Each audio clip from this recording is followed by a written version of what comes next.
Dans ce tutoriel, on va utiliser des pièces qui ont été dessinées par un fournisseur et qui sont rendues disponibles sur son site web. Donc, actuellement, on peut voir un moteur électrique.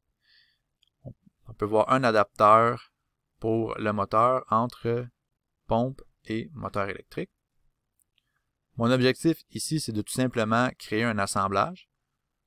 Donc, je n'irai pas tout de suite faire l'accouplement. Je veux vraiment juste me concentrer sur les composantes qui sont ici. Donc, contrainte. On va créer une coaxialité entre le trou qui est ici et le trou qui est là. À première vue, je ne rencontre aucun problème. Je vais maintenant effectuer la même chose avec le trou qui est juste ici. Et je vais lui dire que je veux une contrainte coaxiale. Et voyez-vous ici, j'ai un avertissement. Donc, quand je vais vouloir confirmer ma contrainte de coaxialité, on me dit que les trous ici ne pourront pas être coaxiales. Et on me demande comment je veux procéder. Donc, je peux ajouter la contrainte et briser la précédente que j'avais créée. Je peux ajouter cette contrainte et surcontraindre l'assemblage, ou j'ai une option créer cette contrainte à l'aide des options de désalignement. Et c'est ce que je vais choisir. Voyez-vous, dans ma contrainte, j'ai un décalage des axes de 0.13 mm. Les pièces fournisseurs, malgré qu'elles soient généralement bien conçues, ici, la pièce importée, principalement à cause des vrais filets dans la pièce, peut avoir des petites imperfections lors de l'importation. Ils n'ont pas nécessairement enregistré le fichier en SolidWorks, c'est peut-être une macro qui a créé le fichier, c'était peut-être un fichier STEP qui a été transposé en SLD-PRT. Donc, lors de la recréation de la pièce, on a un petit désalignement entre les axes de trous, ce qui nous empêche d'aller directement avec la contrainte coaxiale. Donc, on va préférer la contrainte coaxiale avec une déviation, un petit désalignement. Et là, voyez-vous, je vais pouvoir aligner mes deux composantes.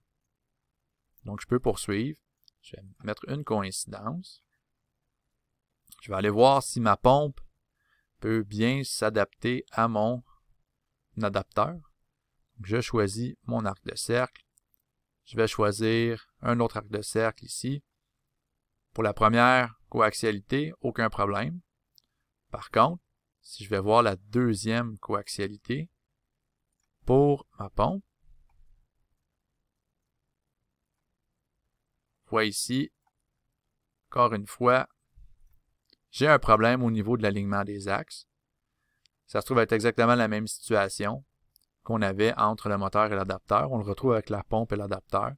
Donc, je vais créer un désalignement. Là, voyez-vous ici, c'est 0.29 mm.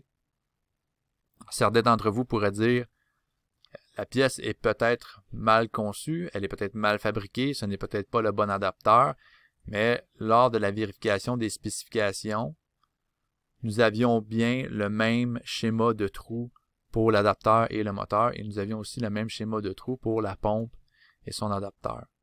Donc ici, c'est vraiment dans le fichier qui a été fourni par le fournisseur lors de l'importation. Il y avait une petite différence dans la position des trous.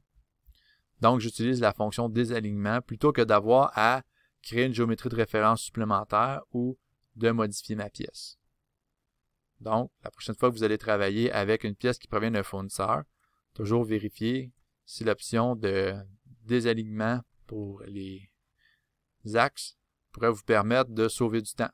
Parce que l'objectif principal d'utiliser les pièces qui viennent d'un fournisseur, en plus de nous permettre de vérifier les dimensions, c'est aussi de sauver une quantité de temps appréciable.